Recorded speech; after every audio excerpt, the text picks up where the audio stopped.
playing with your food. That's the mark of a maker. The KitchenAid stand mixer and attachments.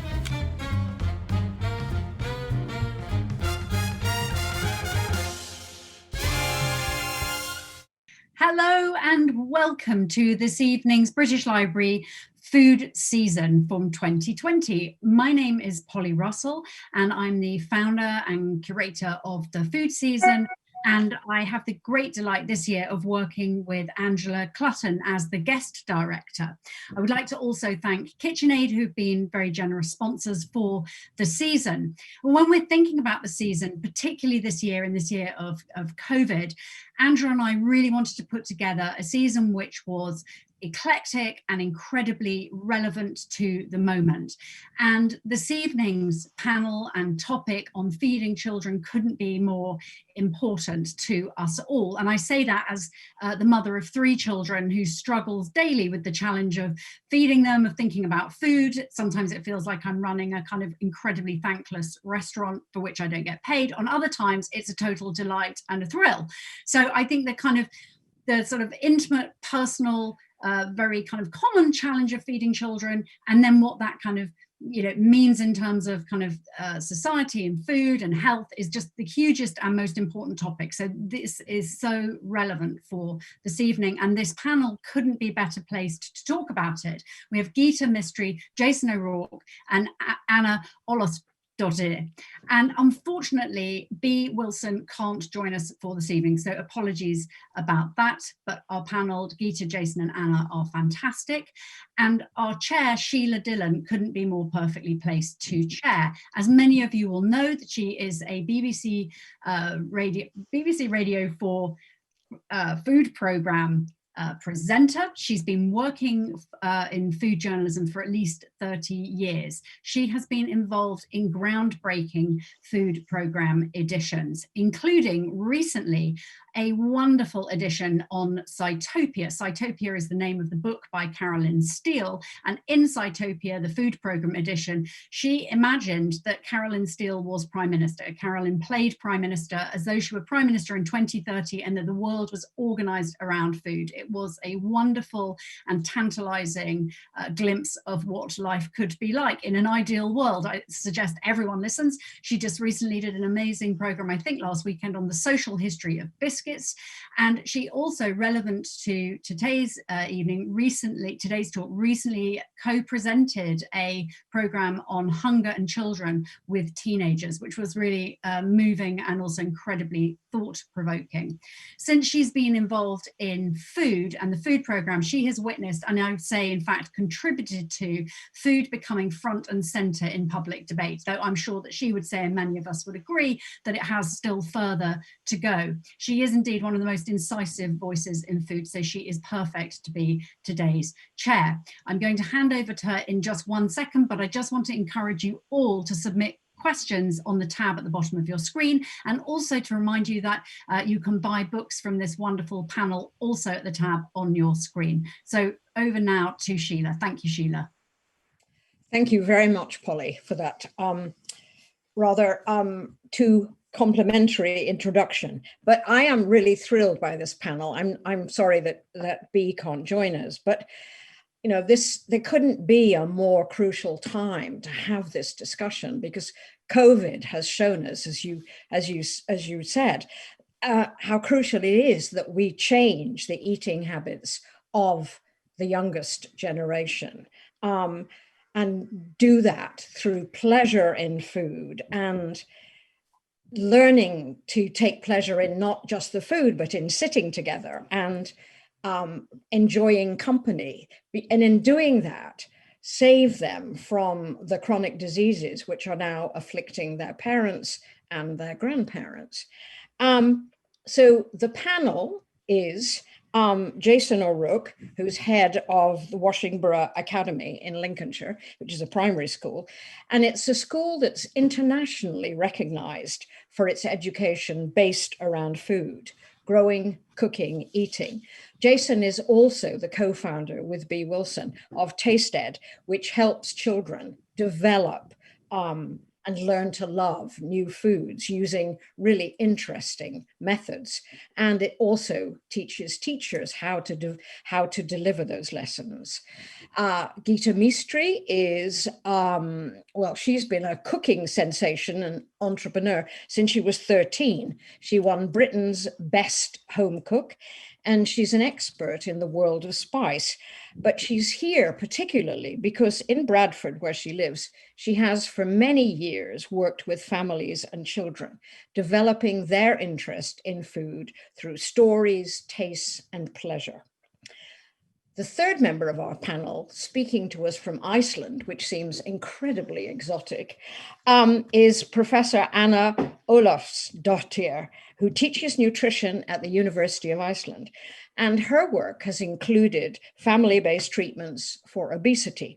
But her latest, just finished study is on what works with fussy eaters, including children on the autistic spectrum, and teaching them to be, well, helping them rather than teaching, helping them to be enthusiastic about food and helping their families to make food a priority in their lives.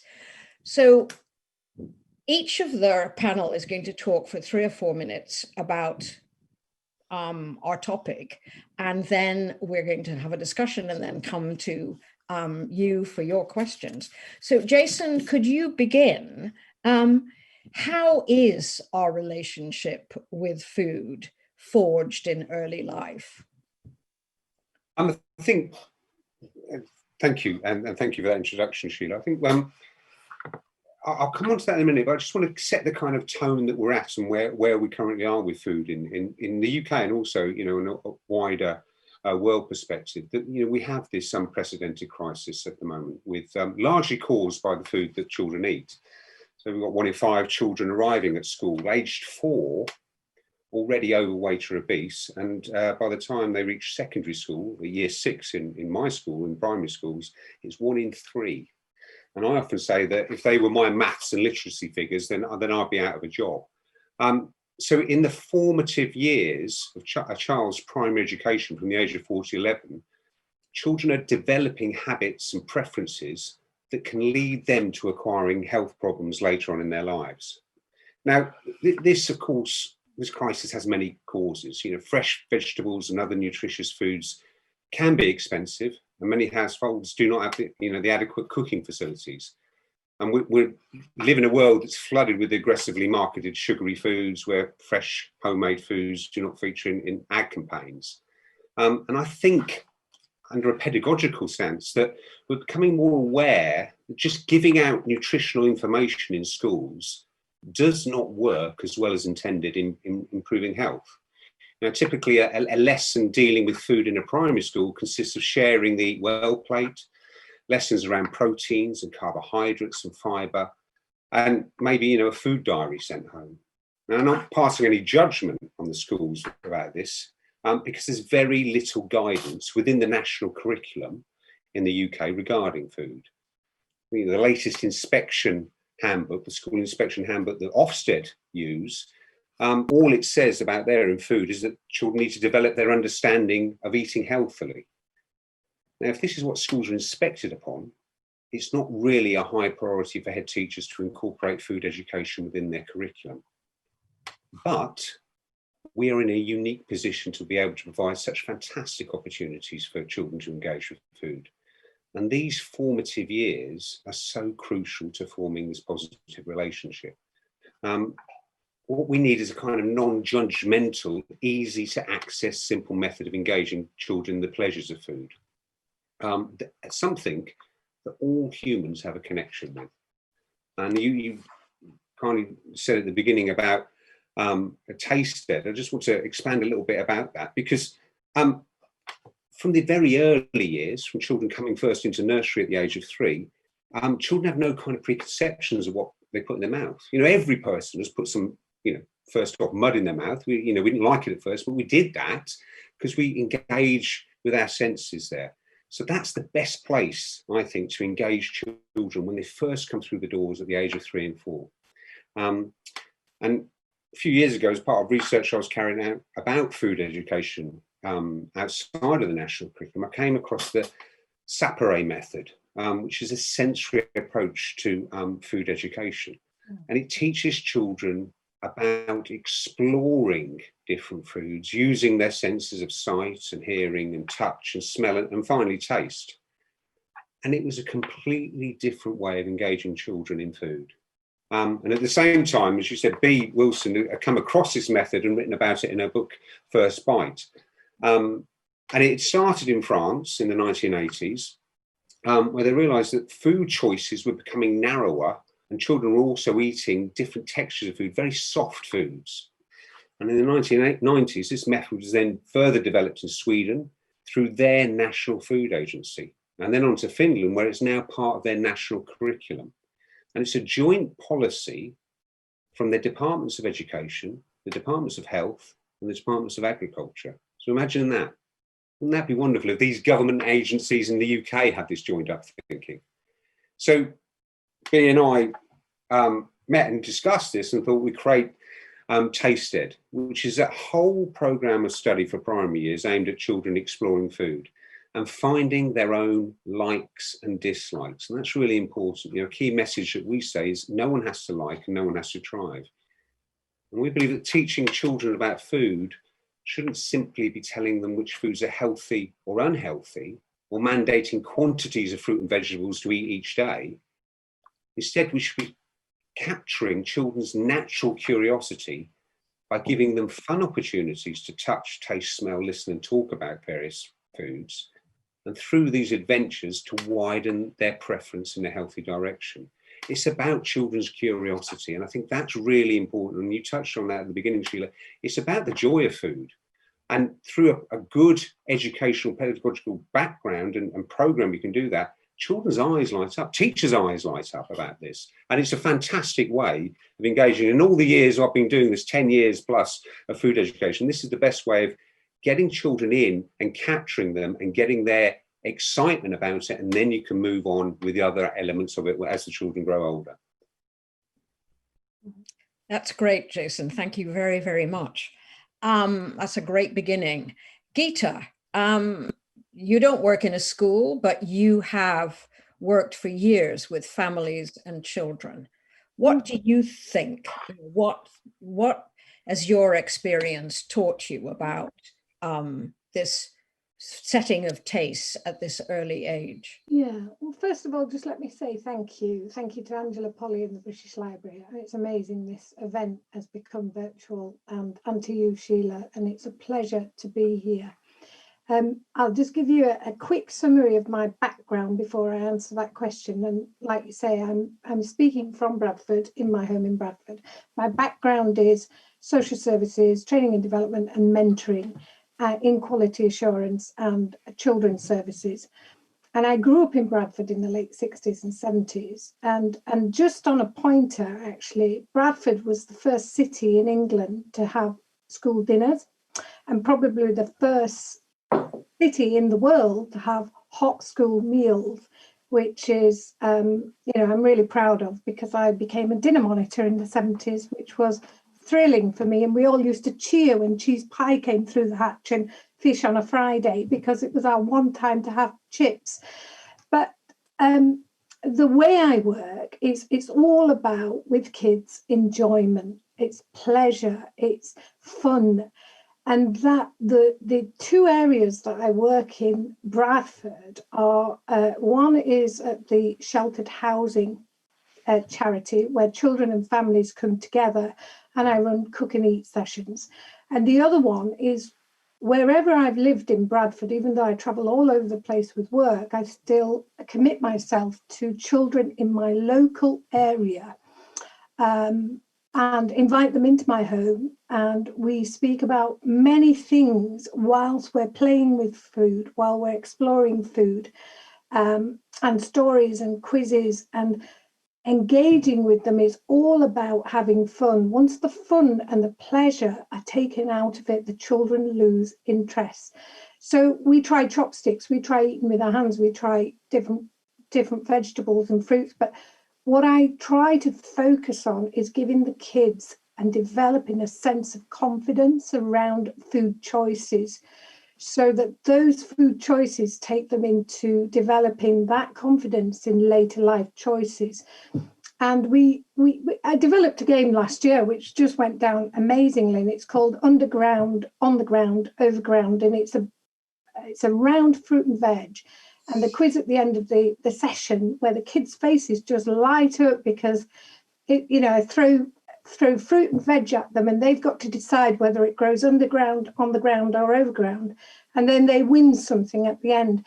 But my whole focus is around exploring curiosity, allowing them to use their senses and express themselves fully around the food vocabulary and the food choices. And why I think it works to have that approach in these sessions, both at the cook and eat session and with the children, is because the learning is much better for them. The all-over sensory approach helps them connect better to foods, not just as they're growing up, but later on choices. Arousing their curiosity helps them recall healthy choices.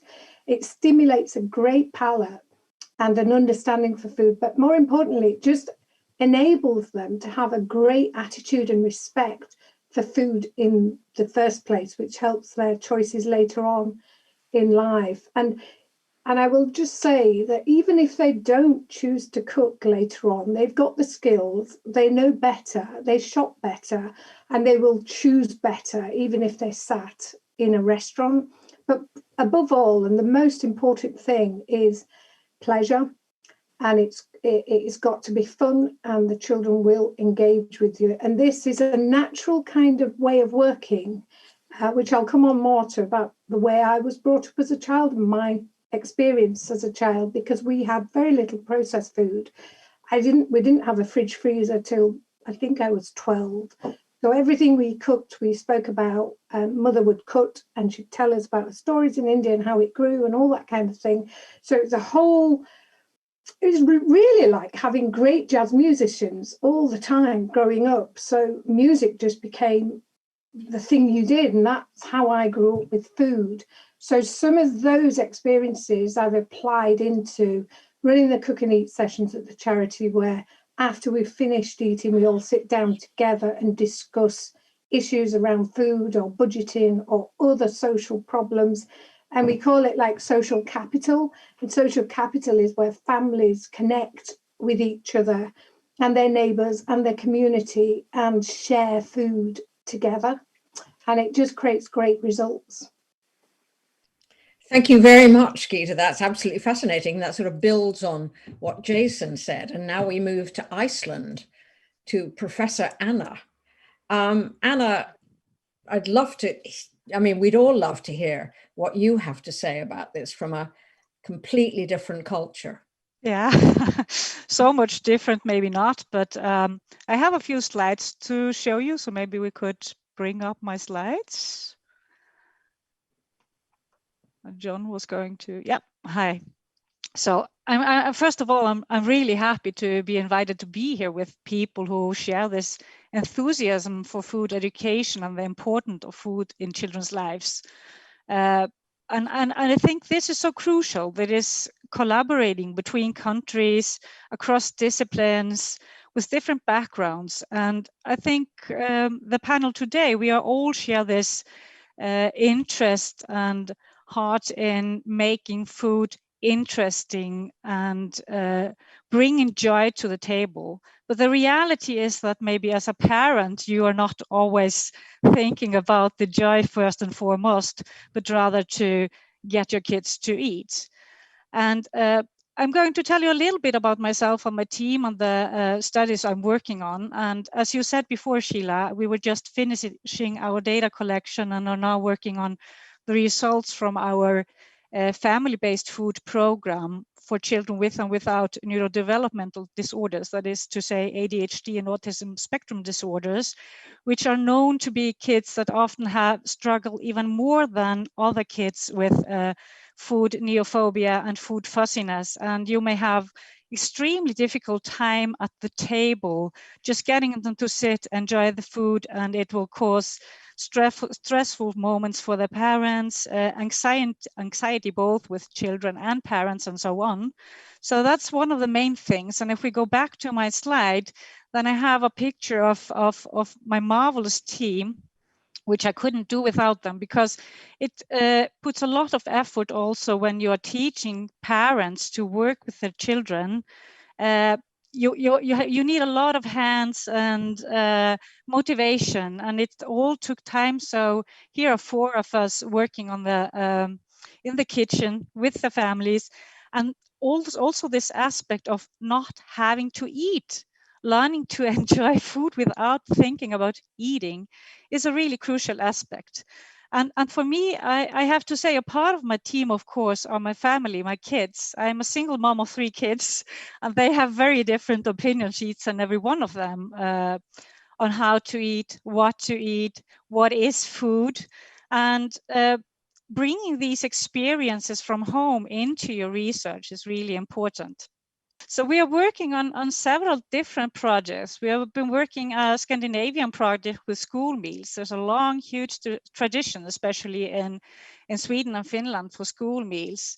And then there's a European project called We Value Food. And there we are talking about teaching children to be more knowledgeable about foods, where it comes from, and how it affects not only our health, but also the planet. And that is kind of this thing. We have to have different tools, lot of tools, and we can't just work with one subject in school, but it should be this holistic approach, both in the school system and at home. So maybe for today, like Jason is very used to working with the school system. I work with a school setting, but working with families. So if we go to the next slide, I also want to put a focus on that. Where do we start this? What is bringing up children to eat all kinds of variety of food? If we think about the taste, the first exposure to taste is already in the womb, and then you continue with the human milk. So where do we start? Do we start with teenagers who are going to be moms of our future generations, or should we start in preschool or infancy?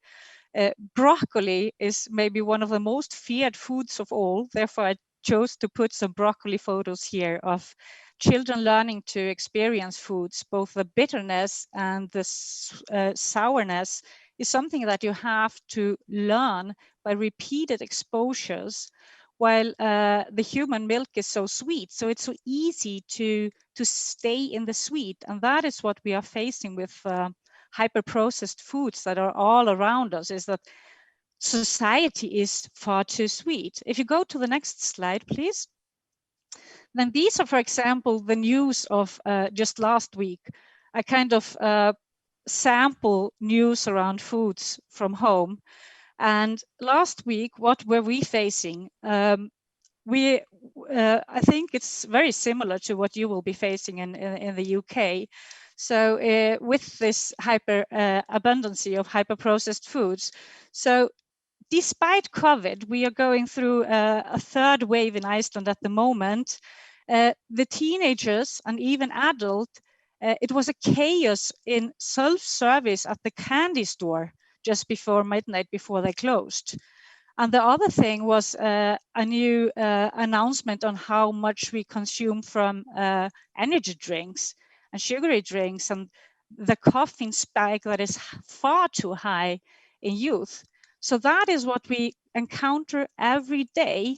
While if you look at the right, this is the school gardens, maybe not as green as yours, but with delicious vegetables anyway. And the fourth picture is maybe what we have to work with when we work with our kids and teens. This is my daughter watching herself on the telly, where we had been presenting our taste education. And she feared that her friends would not be seeing what she had been doing on TV because they don't watch TV. So she took up her mobile phone and recorded the show and then put it on TikTok and Insta. And that's the reality we are facing. So how are we going to motivate our kids to eat better? The visibility of the hyper-processed food is so huge. And if the kids are working with something that is healthy and motivating, it's often not visible enough. If we go to not the next slide, but the slide after. Yes, this one. It's so much in line. I've also been working with the Sapere method, just like Jason, and this in using all your senses. And it's so exciting to see how much texture, sight, and smell, and even the sound of food can do. Have you ever thought about how much sound makes for your experiences with foods? That's something that I recognized when we started doing our project. And I'm so excited about it that I can't stop thinking about everything that happens in my head when I chew on a new thing. And actually that was so exciting because in our study, we found children, when they were asked to listen to the vegetables, they could put them in the mouth because you couldn't hear them without having them in the mouth. And you were not thinking about that you were eating because you were just simply listening. You could spit it out afterwards. So you were not worried about the taste because you were focusing on another one of your senses. So yeah, that's what I wanted to show you to begin with. Thank you. That was fascinating, Anna. Thank you very, very much. Listening to you all, I just thinking about, government advice, which Jason mentioned and you mentioned, Anna, or referred to really. I mean, wouldn't it be simpler if government in Iceland, government in the EU, the UK government just said, ultra processed foods are the problem. Let's just, don't eat them. That's the basic health advice. Anna? Yes, this is of course in line with the nutrition recommendations that you should minimize the use of the hyper-processed foods, and especially foods that are high in sugar and salt and added saturated fatty acids. But at the same time, it's really difficult to find this balance between marketing and what is being sold and what was visible in the shops. So in order to change things, we would have to make changes in the shops, in the visibility, in the availability.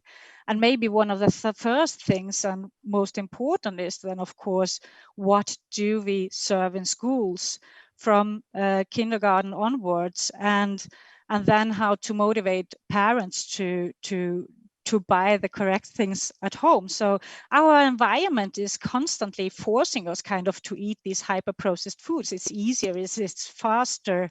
If you look into fast food restaurants, it is difficult to make the correct choice and eat healthy all the time. Jason, I mean, you said, the government advice on food education, is so inadequate. What would you want them to do? Let's say in a Cytopian world, what is the ideal? I think looking at countries where they have adopted this and it has worked, you've got countries like Sweden, you've got countries like Finland, where free school meals is across the board. And what you've ended up doing in the UK and in countries where that isn't the case, you've got market forces dealing with food, and you've ended up with a McDonaldization of the food structure within schools. I was at a meeting last year, and there was a catering company that were dealing with schools, and they're saying, listening to our children, what we're doing is we're getting packaged food for them that they can hold in their hand and they can walk around and they can talk. And I was walking and I was thinking, that's not what we want. We don't want that. We need to look at what the benefits of food from, and you touched on it earlier on about the social side of food as well. And I think that aspect that we had a little bit of with the universal infant preschool meals, getting that in. And one of the benefits of COVID, very few, but one of the ones I had when we first came back in September is I said that every key stage 1 child and every foundation stage child in our school will now have the free school meal. You haven't got the option now to have a packed meal because you are getting it for free. The government are paying for it. And the differences we've found with children's choices and what they are trying, and, there's work from teachers with that, but lunch is a lesson in our school. It is part of that experience of trying new foods, that socializing aspect, chatting with your friends. The difference that we've seen in children's engagement with food has been incredible. Just in the last 3 or 4 weeks, a parent saying to us, we're not going to do it, they won't like it, they need a pack-up. So, well, actually, our policy is you're going to have a free school meal here. You're not paying for it, so I can say that. And then they've come to me later on and they said, how have you done this? They're now eating, in Anna's case there, they're eating broccoli. They're trying things that they haven't tried before. And there's all those elements that a school can provide. They're eating with their peers, and their teachers are having that conversation with them, which is a completely different conversation than a parent would have. There isn't an emotional attachment to it. And the difference that is made has been fantastic. So I think that if we can get government to say, here's a free school meal thing, it's going to make a big difference. One, to children's engagement with food. As we said before, their passion for food as well, their enjoyment of food. And if we look at the countries where this is working well and their obesity levels are lower, as in Sweden and Finland, this is one of their mainstays. Gita, how do you feel about that? I mean, would it make a difference to the families that you work with in Bradford for there to be that kind of government commitment, that government advice? I think when it comes from the top, it's always going to help. And I think the top actually need to understand that no matter how much work is done bottom up, unless it comes from the top, it's a war really against marketed food that's not good for kids. Now, I live in quite an affluent part, a nice part of Bradford, but that's taken some years to come. And I grew up in the inner city, and then I lived in Manningham, which is pretty run down. But one of the things that I noticed, doesn't matter which area I work with kids, whether they come from affluent or poverty-stricken or inner city, the issue with kids is that there's one issue that streamlines all the kids, and that is that the force of marketed food, the chains, the McDonald's, the whatever it is, the Apple phones, whatever it is so powerful amongst the whole spectrum of kids, regardless of whether they come from poverty or whether they come from affluent. And in some cases, the children that are not in the poverty areas and in inner city, they have a lot more GDP, they have a lot more to spend and a lot more freedom with choices. And they're also making these bad choices. And we'd like to think that it's just the areas where people live in poverty areas and they're struggling to eat food that's not ultra processed, that the problem lies. But I've found in my experience that kids are kids, whatever background they come from, and whatever's marketed at them, they'll be highly influenced to make those kind of choices. It becomes a habit, and the visuality of it being all over the place creates this environment where they encourage each other to make those choices over, say, like the work I'm doing with them to combat that war. So I firmly believe that change has to come from the top. It really does, to have any effect, really. So yes, I do agree. Anna, I don't know if you heard this today, but I just happened to catch on the news a new study which said that babies were now I think this is in the UK, I don't know, I wish I'd listened more carefully, but are now being born without wisdom teeth, because wisdom teeth, were what we used to eat raw food with, chew. So now, we're eating these pappy foods and children are being born with smaller jaws. What do you make of that? Well, I did not hear about the study, but it's interesting, and the fact that what has changed a lot, and if we only look into the fast food generation, and it already started in the 80s, 90s, that is that with also the infant foods that are to be bought in store, that they don't have enough consistency, that you get used to eating foods that you don't have to chew on. And with all the fast foods, they are really, you can eat them fast, just as the word says. So you only need a few chews and then you can move on. And it is really important for the digestion and also experiencing and just enjoying the flavors, that you spend time with foods in your mouth. So it's really, really interesting. And one of the things that we focus on is to learning to chew and enjoy and eating foods that have not been in the blender or processed too much, but just have it raw, for example. And that's back to the sound that I was talking about before, that it also kind of, you get the feeling of freshness. If you chew on a carrot that is new and fresh, it's a completely different sound from one who isn't really fresh anymore. So this experience of that, then you are also bursting with tastes. And so we think it's really exciting all around this. But what I wanted to mention a bit before we go on is because Jason was talking about the school system, and we have partly subsidized school meals in Iceland, different from the like in Sweden and Finland, where they started with the free meals already post-war, Second World War, is that we, however, still teach home economics. And we have been changing that curricula in the schools and in the national school curricula.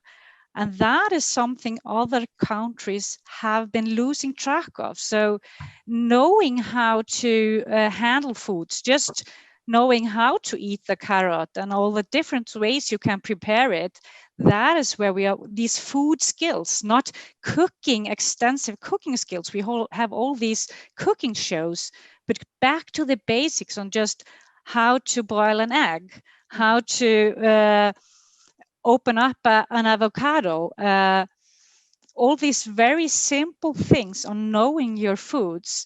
This is something we do have to teach in schools, and our curricula allows for it.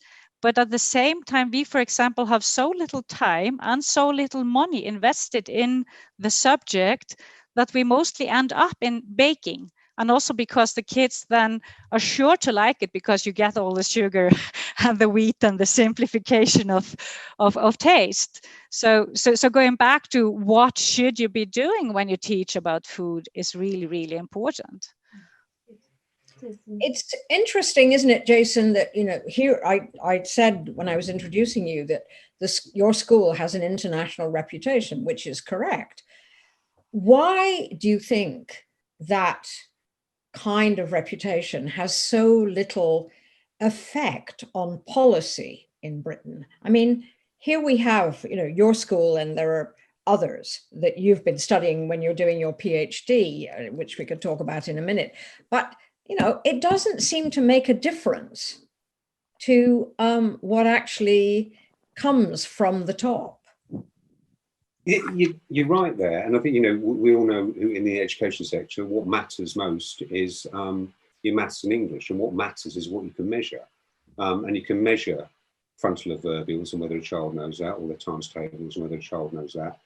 But I often say, you know, that's not going to extend their lifespan. Knowing about food will do that. I think if you dig deeper into the food curriculum, you can see that there are so many cross-curricular links, interdisciplinary links that you can do with food. You can teach history through food. You can teach, you know, the Aztecs and the Tudors through a potato. You bring in a tomato or a chili. Where's that come from? You know, that's come from South America. Let's look at, you know, the distance that is away, the food miles, all these type of things. Science, of course, is a great one to teach food is. And through concentrating on that and spending a bit of time there, you can bring the food into different areas that then we are measured upon. I think one of the key things that we use it for is learning about different cultures through food. It is the best way to do it. You know, that tasting that, you're experiencing that culture if you put something in your mouth. You know, if you're learning about, as we've got connections with schools in Poland, if you're then making pierogi, you've got that fine motor skills to do that type of thing, and creating that. It's trying to make that connection with food through the work that you're doing. And I think one of the things, as we've talked about with the taste ed curriculum, is that one of the things that is engaging head teachers is there's so much language coming through with that. There's so much description. If you are then describing a potato or an avocado or a sweet potato or a banana or whatever, the language that comes from children is absolutely wonderful. A great one that we had with strawberries is that a child described it, and I think it was in one of the schools that Bean was working in, that a strawberry looked like a spaceship, and the leaves were the flames and the little seeds were the windows on the spaceship. And this is when you get head teachers engaged, thinking, well, the similes you're getting there, the language you're getting there. So it's using food to deliver the areas of the curriculum that we're measured by, that we're accountable to. But then when heads come into my school or teachers come into my school, they're alive. Their eyes are wide open because they're engaging with something that they are familiar with. Food is familiar to everybody. And there you've got the hook. There you've got you've got them by, you can see, right, there's something they're familiar with. It's not something abstract, it's something that they know about. So what, Jason, would you like the government to do in terms of food education in schools? I think it needs to be, you talk there about, the English and the maths. And I know, from the Education Act, 1988 or whatever, it was looking at that and how that will benefit the economy.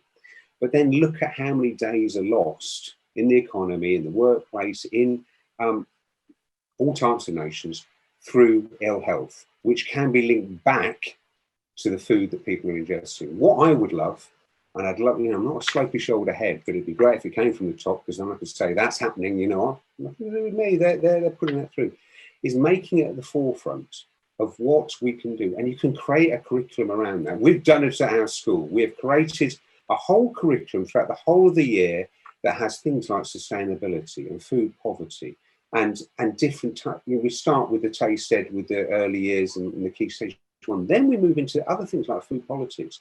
It has such a big impact on children's lives as they live them as a child, but also their future lives as well. And I would love if government took that key area that everybody was familiar with, and we talked about Sitopia at the beginning, build it around that and build a society that gets that engagement, because children love it and teachers love it as well.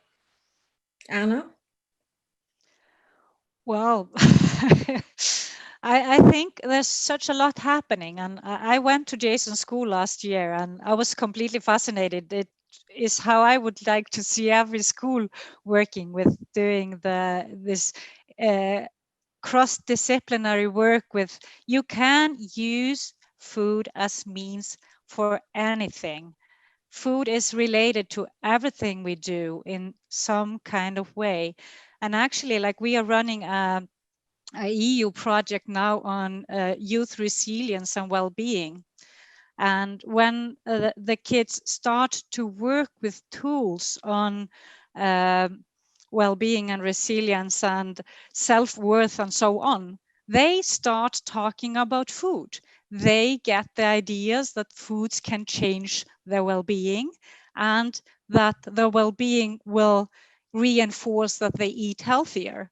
So even using all these different tools where the focus is not originally on food may enforce so many changes in the direction to health.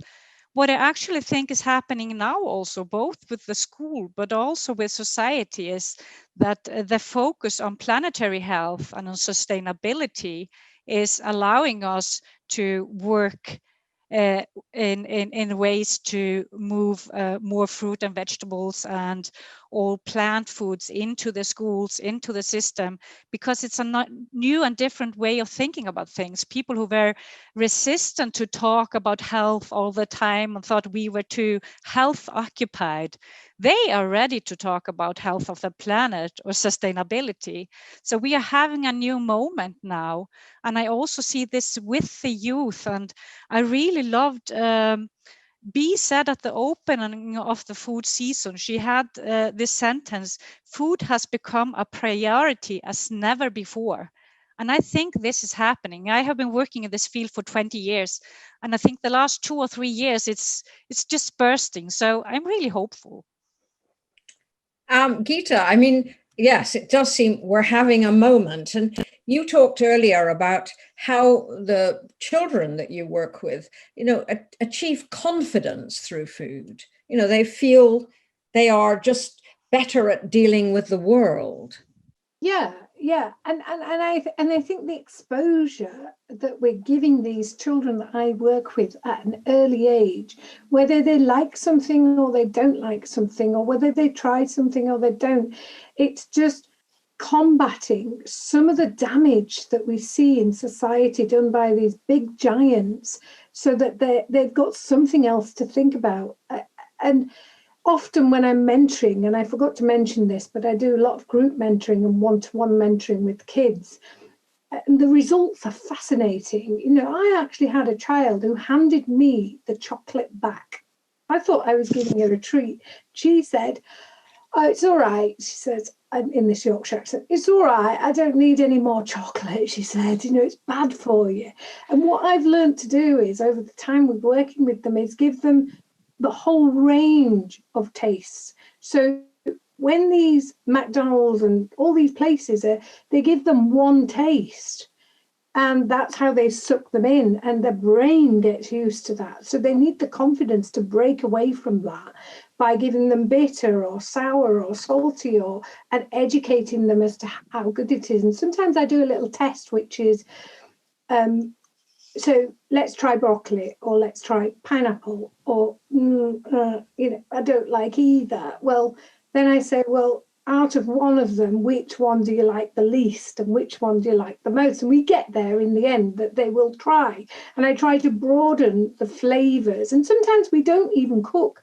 We just test things. We open the spice boxes up and we explore. And that gives them the confidence to have a foundation of understanding that there's more to it than just what's heavily marketed at them. And I've seen children that I've worked with, because I've mentored all my life from the age of 5 right up to going up into university, and they have come back and said that if I didn't learn about this, or if I didn't learn about the other, or they encourage each other to eat better. And I have this little story that when I won BBC's Britain's Best Cook, I'd gone into my local supermarket, I think it was Waitrose, and people came up to me because they recognised me, and I'd actually put some ready-made biscuits off the shelf in my trolley, and a child actually pulled them out of my trolley, and I looked in my trolley and they were not there, and she says, "I saw you on television and you're Britain's Best Cook, and you shouldn't be buying them, you should be making them yourself." So and it's that kind of confidence that they then own, and then that will relate back to when they're making choices as to how many treats they're going to have, how many chips they're going to have. Because when we were young, we only had chips on a Friday at school, and we waited all week. But I kind of explore things with them, so that the potato can be made into mash, it can be sautéed, it can be pureed, it can be steamed, it can be, so they've got choice, and that choice gives them, and the exploration gives them the confidence to decide for themselves later on, and it combats some of this dreadful advertising. I know in Bradford, one of the facts that I found out was that I can't say for other cities, but obesity in children is not just obesity in children. It can come from the mothers that have had a poor diet that give birth to children that are likely to be more obese. So as we saw in Bee's book, First Bite. We're at a point where I wanted to get on to questions, and I don't know. I'm afraid that I fear that it's a technical breakdown, because I don't have any. Here we are. It's a question from John Stethridge, and he says, many parents are short of time and short of cash. Dinner time can be the most fractious time of the day.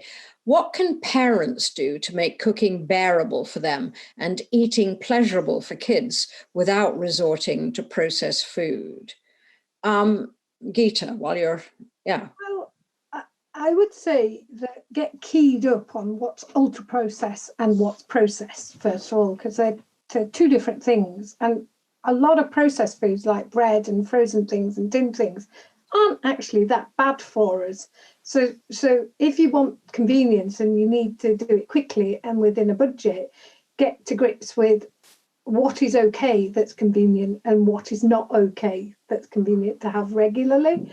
And if you don't have the time, I would say, and it's something I've tried, is to set a day out in the month, not even every week, where you batch cook with the kids.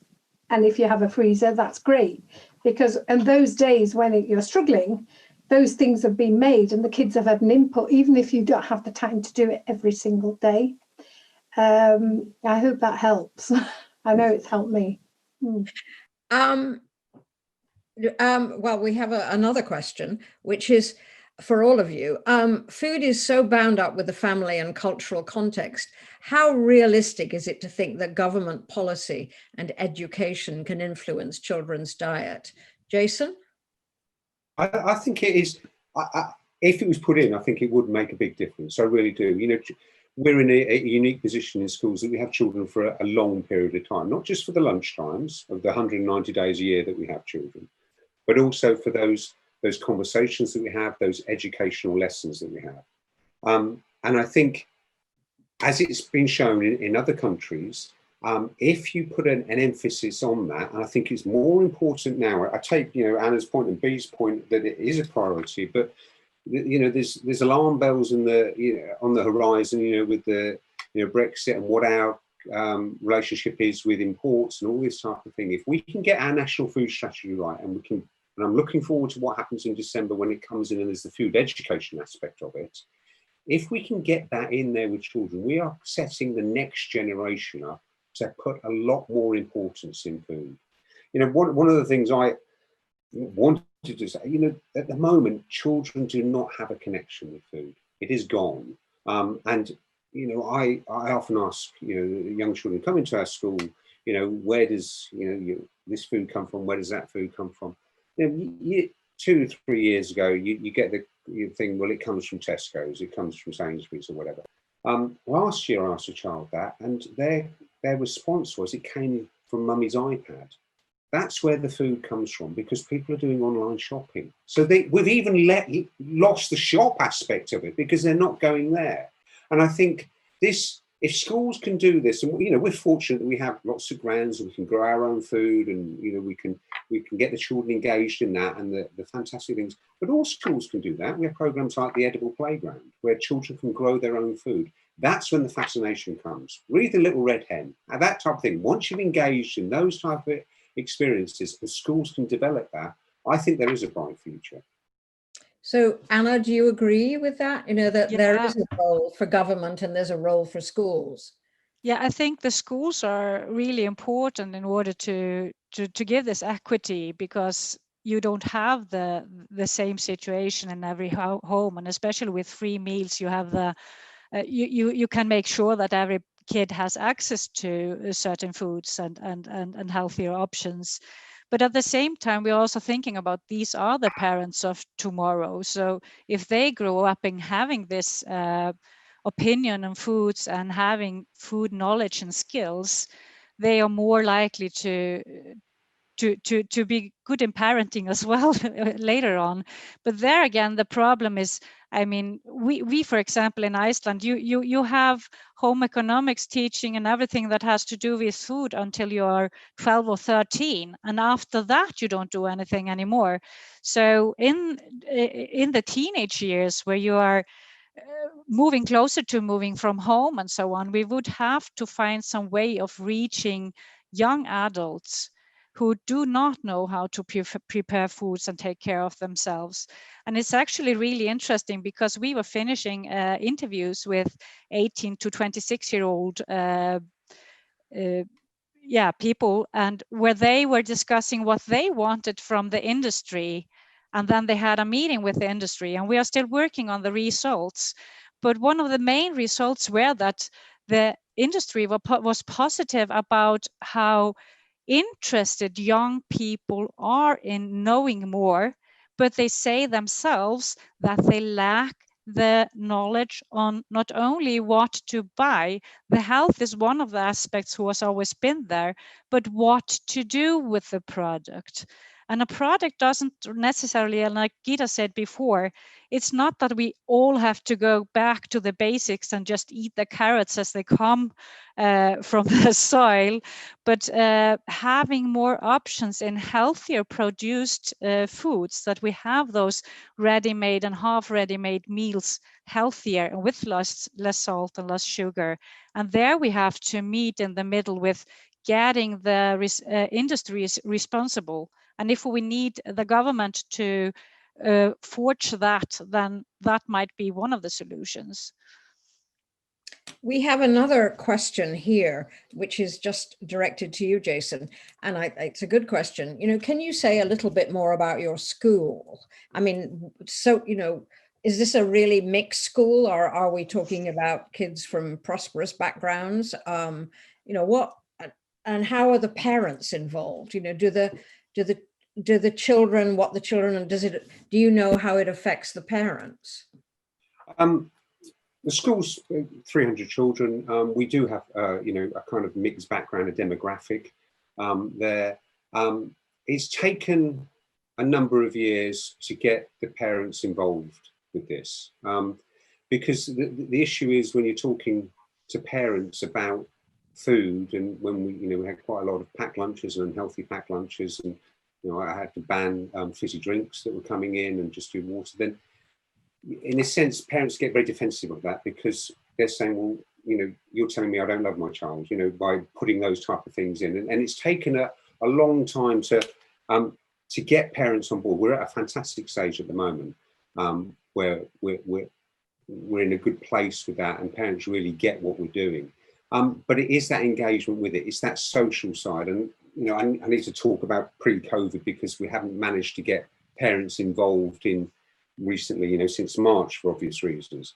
But getting the children preparing food, we'll go back to the fact about the cooking aspect of it. One of the things with teachers is that they were quite worried about cooking in front of children and burning things. And so we started off very early doors with just preparing food and putting salads together and putting things that you didn't need any heat with. And that's when the teachers got engaged with it and found that they really enjoyed that type of thing. But every theme that we do has a food aspect to it. And that's when we'd start to bring the parents in and have theme days where they would come in and they would support it, or the children present their food or their feasts that they've done in the hall. At the moment, we've got, a 300 metre square garden that's producing fantastic produce in a polytunnel.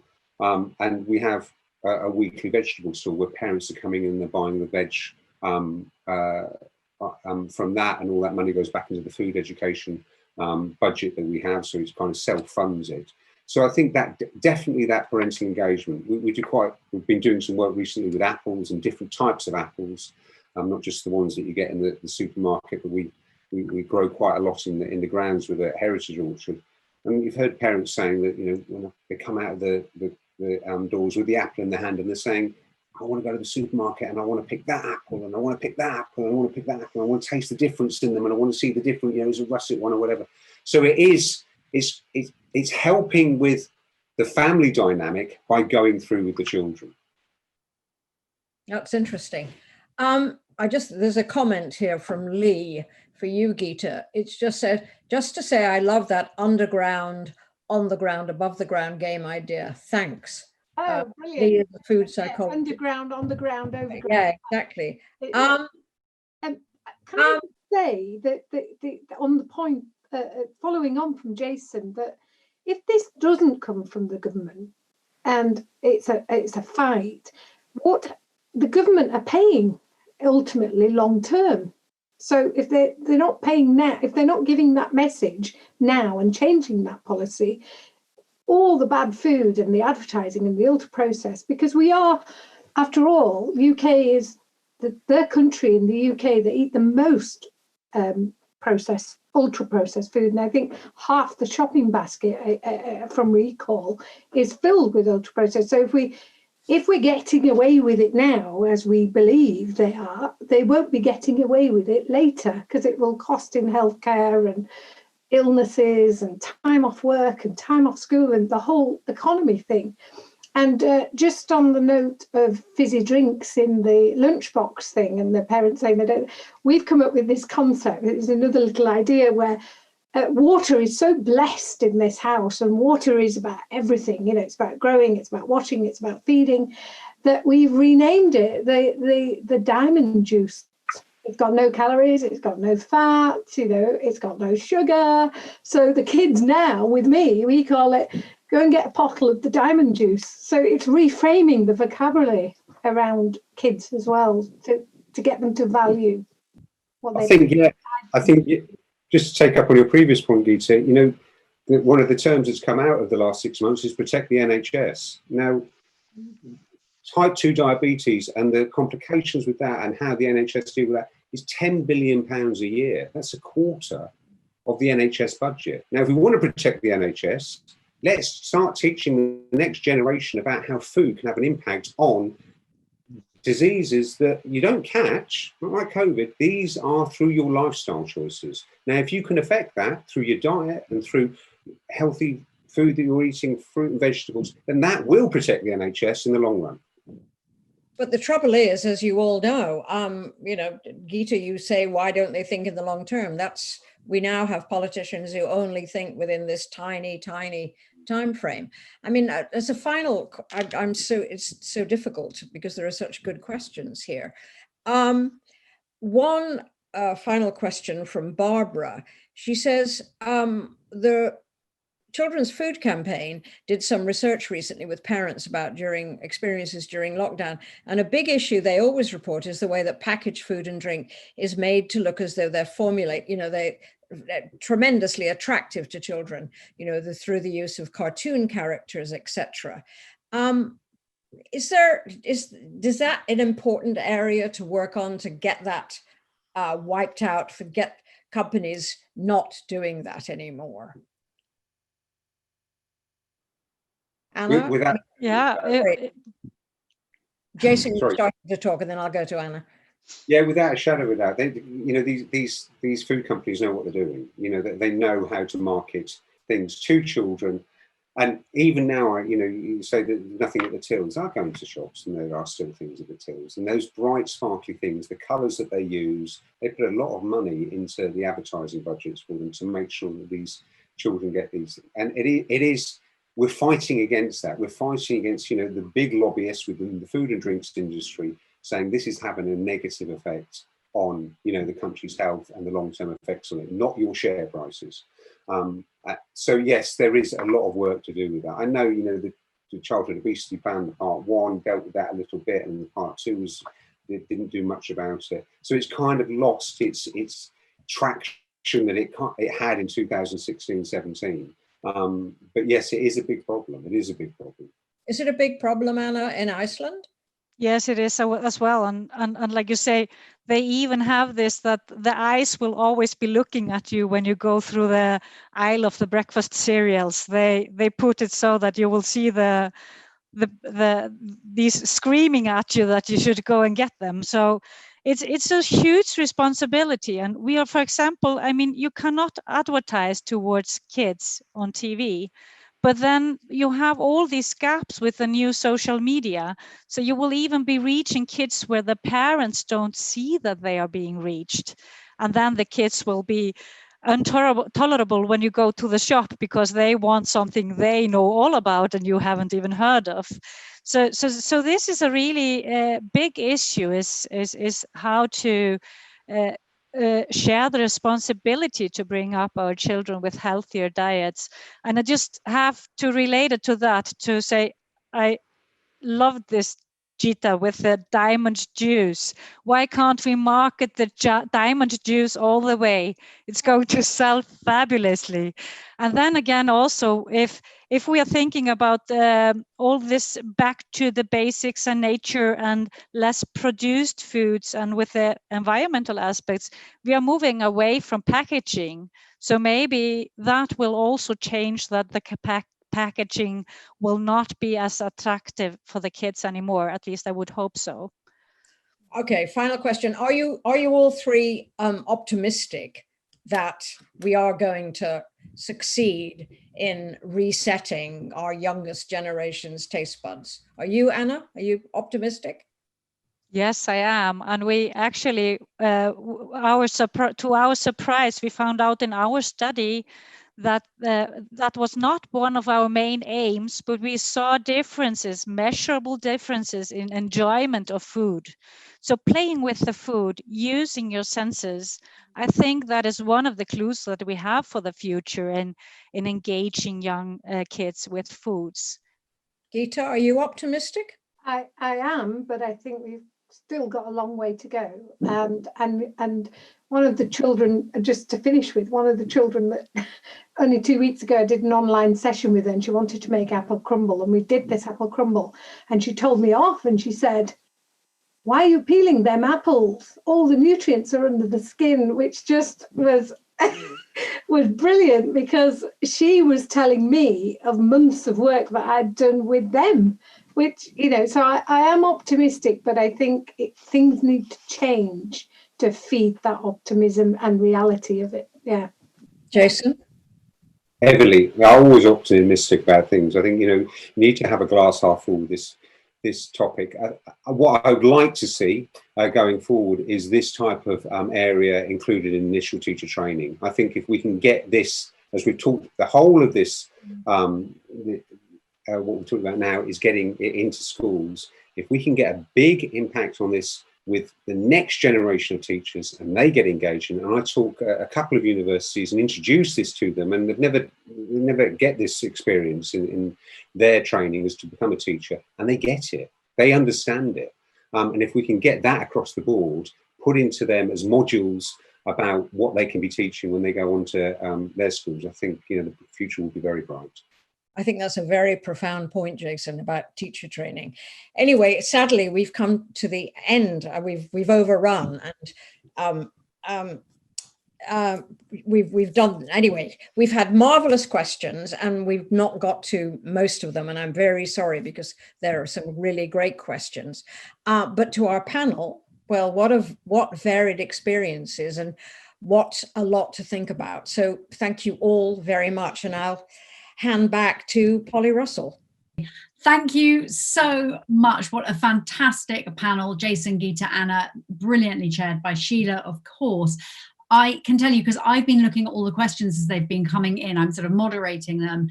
We have had home ec teachers, nutritionists, dietitians, cooks, a whole range of people really engaged, asking fantastic questions about allergies, fussy children, foods that the panel hated, breastfeeding, the importance of diet in utero. A huge range, but it really does feel like the kind of consensus around this idea of food in the curriculum and teacher training. That's what I'm taking home from this. And hopefully there is this kind of movement and this swell that you are all part of and championing. So thank you so much for a fascinating evening. I think we could do a panel every night on this, and it would just keep running. So thank you so much. Thank you everyone who tuned in to listen.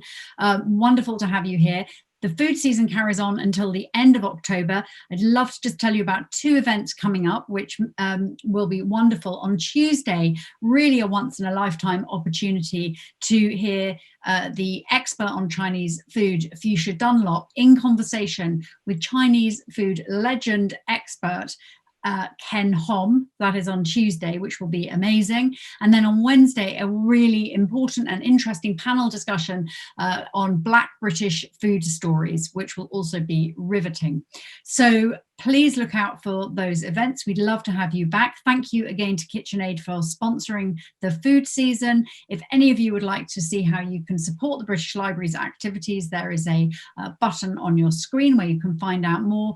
But for now, thank you so much, our wonderful panel and chair, and thank you everyone for listening. Good night.